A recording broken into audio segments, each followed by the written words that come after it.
బయటపడుతుంది. పై 3 ప్రజ్ఞలు బలపడినప్పుడు తర్వాతి ప్రజ్ఞ మేలుకుంటుంది. దీన్ని ఆనాటి భాషలో అశుభబోధ అనేవారు.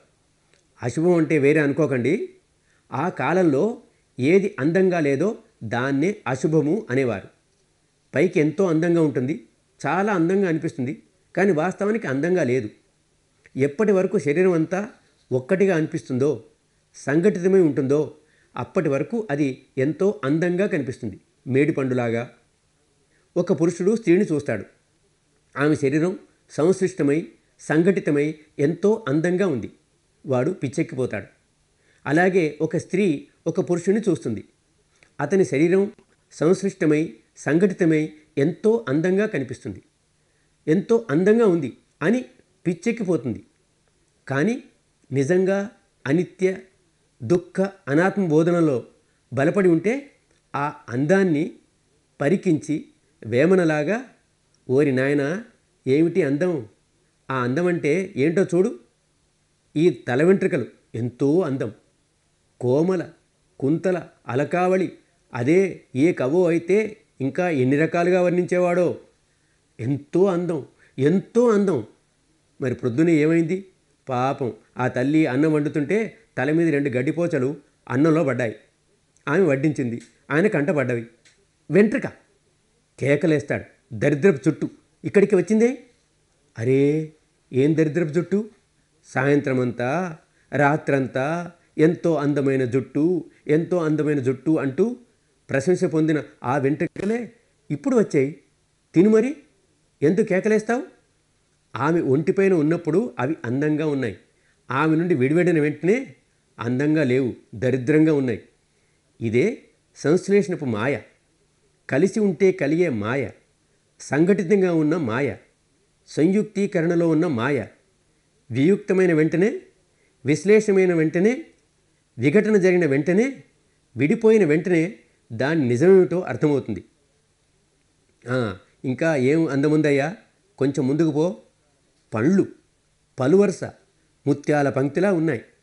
ఒక్క పన్నూడిపోయింది, ముత్యం చేతిలోకి వచ్చింది కదా, మరి దాచుకో జాగ్రత్తగా, ఏ బీరువాలోనూ ఉంచుకో. కానీ ఎవరు ఉంచుకోరు కదా. ఎముక ముక్క చేతికొచ్చింది, విసిరి పారే అవతల. అవే కలిసి ఉంటే ముత్యాలే. విడిపోయిన వెంటనే మాయ దూరమైంది, తెలిసి వచ్చింది అది ముత్యం కాదని, ఎముక ముక్కని. ఇంకా అందమేముందో చూద్దాం, ముందుకు సాగుదాం. గోళ్ళ దగ్గరికి వద్దాం. గోళ్ళు ఎంత అందంగా ఉన్నాయబ్బా, ఎంత అందంగా ఉన్నాయి. ఎంత చక్కనైన నెయిల్ పాలిష్ వేసుకుంది.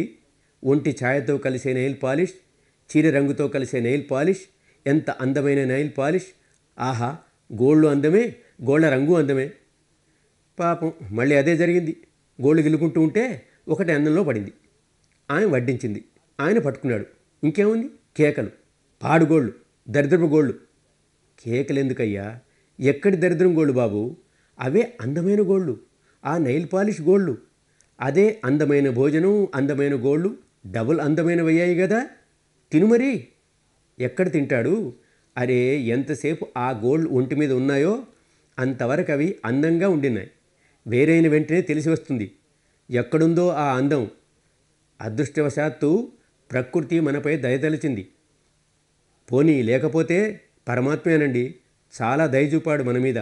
లేకపోతే మన లోపల ఉన్న రక్తమాంసాలు బయట ఉన్న చర్మం లోపల పెట్టి ఉంటే మన అవస్థ చెప్పనక్కర్లేదు. దుడ్డుకర్ర పట్టుకొని మన వెంటబడే కుక్కల నుండి, పిల్లుల నుండి, కాకుల నుండి, గద్దల నుండి ప్రాణాన్ని రక్షించుకోవడమే కష్టంగా ఉండేది. మన లోపల ఏ అందం ఉంది? లోపల ఏ అందమైనా ఉంటే అది ఏదో ఒక వాకిలి గుండా బయటపడేదే కదా. ఎక్కడి నుండి బయటపడింది ఈ అందం? విషయం అర్థమవుతుంది కొంతవరకు. ఇవన్నీ విని ఒక విదేశీ సాధకుడు నా దగ్గరికి పరిగెత్తుకుంటూ వచ్చాడు. గోయంకాజీ, ఇలా చెప్పకండి, నాకు బాగుండదు. అరే నీకు బాగున్నా బాగులేకపోయినా నిజం నిజమే కదా. అది నిజమేననుకోండి, కానీ అందమని దేన్నంటారు? చెప్పు దేనంటారు? మా వైపైతే అందమంతా చర్మంపై నుండి అంగుళంలో 16 వంతు లోతు వరకే. Beauty is 1/16 of an inch deep అంటారు. ఈ చర్మం చూడండి ఎంత అందంగా ఉందో, ఎంత నిగనిగలాడుతోందో, ఎంత బాగుందో. ఓహో అలాగా, సరే అంత అందంగా ఉంది కదా, ఒక బ్లేడ్ తెచ్చి చర్మం కోసి చూడు ఎంత అందంగా ఉందో. 2 నిమిషాలు కూడా చూడడానికి ఇష్టపడడు. ఏమందం ఉంది? విషయం అప్పుడే అర్థమవుతుంది. అంటే దీని అర్థం మనం ఎవరిని కలిసినా అరే బుడగలమయమా, ఓ మురికి కూపమా అని అసహించుకోమని కాదు. మనం కూడా అలాంటి వారమే కదా. ధర్మం అసహించుకోవడం నేర్పదు. ప్రజ్ఞ జాగృతమవుతున్న కొద్దీ చిత్తం నిర్మలమవుతూ పోతుంది. అంతరంగంలో సమత దృఢమవుతుంది. మైత్రి ఉదయిస్తుంది. కరుణ ఉదయిస్తుంది. నిర్మల చిత్తానికి తనదైన స్వభావం ఉంటుంది. అది అనంత మైత్రితో, అనంత కరుణతో, అనంత ముదితతో, అనంత సమతతో నిండి ఉంటుంది. ఇక ఎలా అసహించుకుంటుంది? ఎలా ద్వేషిస్తుంది? ప్రేమ మేల్కొంటుంది. అర్థం చేసుకుంటాడు.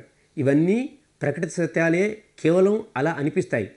స్పృహలోకి వచ్చి వ్యావహారికంగా ఏదైతే అనిపిస్తుందో దాన్ని కూడా ఉన్నది ఉన్నట్టుగా స్వీకరించాలి. దాని లోపలి సత్యాన్ని కూడా ఉన్నది ఉన్నట్లు స్వీకరించాలి. ఇది స్తంభం, ఇదంతా తరంగాలు, నా శరీరం కూడా తరంగమయమే, కాబట్టి దీనిలోంచి నడుద్దాం అని గుద్దుకుంటే చెయ్యో కాలో విరుగుతుంది. అంత పిచ్చి పనికిరాదు. ఇదంతా వ్యావహారిక విషయం. వ్యావహారిక విషయం ఏది వ్యావహారికమో, ఏది ప్రకట సత్యమో దాన్ని కూడా స్వీకరిస్తాడు. కానీ అంతిమ సత్యాన్ని అనుభూతి ద్వారా స్వీకరిస్తూ ఈ శరీరం పట్ల గల అభిమానం తెంచుకుంటాడు. రాగం సడలింది, ద్వేషం విడిపోయింది, చిత్తం సమతలో స్థాపితమైంది. ఇంకేముంది? ఎలా జీవించాలో వచ్చేసింది. సుఖశాంతులతో జీవించడం వచ్చేసింది. కాబట్టి జీవితాన్ని ఆనందంగా గడపటానికి తోడ్పడే కళే ధర్మం. ఈ కళ కేవలం ఉపదేశాలతో రాదు. ఉపదేశాల ప్రభావం బుద్ధిపైపైన మాత్రమే ఉండిపోతుంది. మనసులోని అంతరాళలోనికి చొచ్చుకొని పోలేదు. కాబట్టి మీ మనసు లోతుల్లో ప్రజ్ఞను మేలుకొల్పటం కోసం ఈ విద్య నేర్చుకోవడానికి మీరు వచ్చారు. ఇతరుల ప్రజ్ఞ మనకు ముక్తినివ్వదు. ప్రతి ఒక్కరూ తమ తమ ప్రజ్ఞ మేలుకొల్పాల్సి వస్తుంది. దీనికోసమే రేపు విపස්සన మొదలు పెడతాం. అలాగని ఊరికే అనుకోకండి, రేపు కళ్ళు మూసుకొని విపස්සన కూర్చున్న వెంటనే లక్షలు కోట్ల పరమాణువులు కనిపిస్తాయి, అవి పుడుతున్నాయి గిడుతున్నాయి. అరే కాదు తమ్ముడు, కాదు, అలా ఏమి కాదు. దానికంతా చాలా టైం పడుతుంది.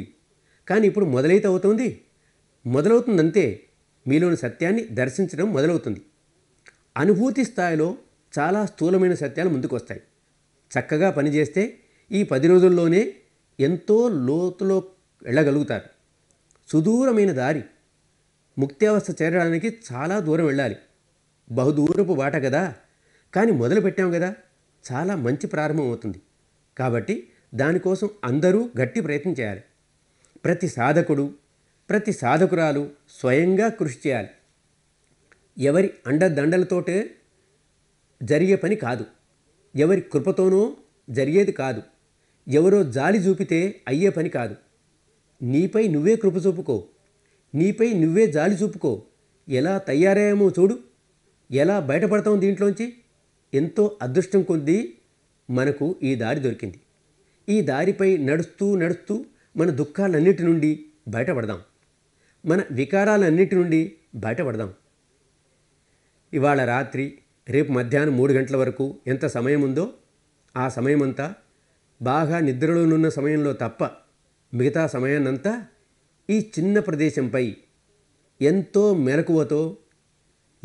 మెలకువతో ముక్కు క్రింది ఈ చిన్న ప్రదేశంపైనే మనసు ఉంచండి. ఇంకా సూక్ష్మం చేయాలి, ఇంకా తీక్షణంగా చేయాలి. కాబట్టి ఈ త్రికోణ భాగాన్ని ఇంకొంచెం చిన్నది చేయండి. ఇక ఈ రాత్రికి, రేపు రోజంతా కూడా ఈ త్రికోణ ప్రదేశంలో పై పెదవి నుండి ముక్కు రంధ్రాల వరకు ఉండే ఈ భాగంపై ఎంతో శ్రద్ధ వహించండి. అంతే, ఇంత భాగంలోనే మనసు నిలపాలి. కాబట్టి ముక్కు పుటాలపైన, ముక్కు కింద, పై పెదవి భాగంలో మీసాలుండే చోట ఏ సంవేదన కలుగుతుంటాయో వాటికే ప్రాధాన్యతనిద్దాం. ఇప్పుడు ముక్కు లోపల ఏ సంవేదనలున్నా, ముక్కు పైన ఏ సంవేదనలున్నా వాటిని పట్టించుకోకండి.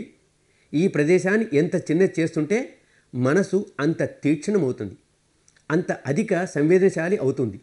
అప్పుడు రేపు చేయబోయే పని చాలా సులభం అవుతుంది. మనసును లగ్నం చేసి పనిచేయండి. ఎంతో పట్టుదలతో పనిచేయండి. ఈ స్థానంపైనే మనసు నిలపండి. ఎంతో తీక్షణం చేయండి. మనసును ఎంతో తీక్షణం చేయండి. రేపు వివసన మొదలెట్టి ప్రజ్ఞాక్షేత్రం ప్రవేశించినప్పుడు ఎంతో లోతుగా మనసు యొక్క ఆపరేషన్ జరుగుతుంది. అంతర్మనసు లోతుల్లో ఎన్నెన్ని వికారాలు ఎన్ని జన్మల నుండి కూడబెట్టుకుంటున్నామో తెలీదు.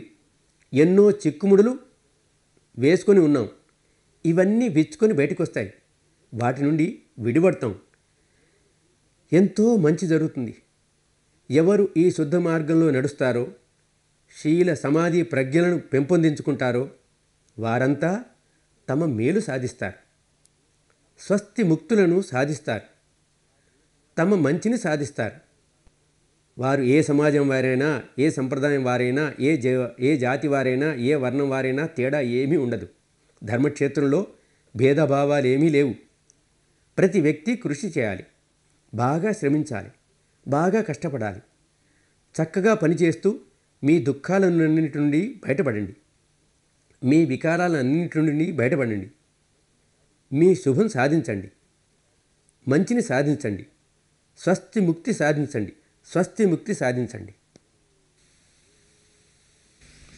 భవతు సర్వమంగళం.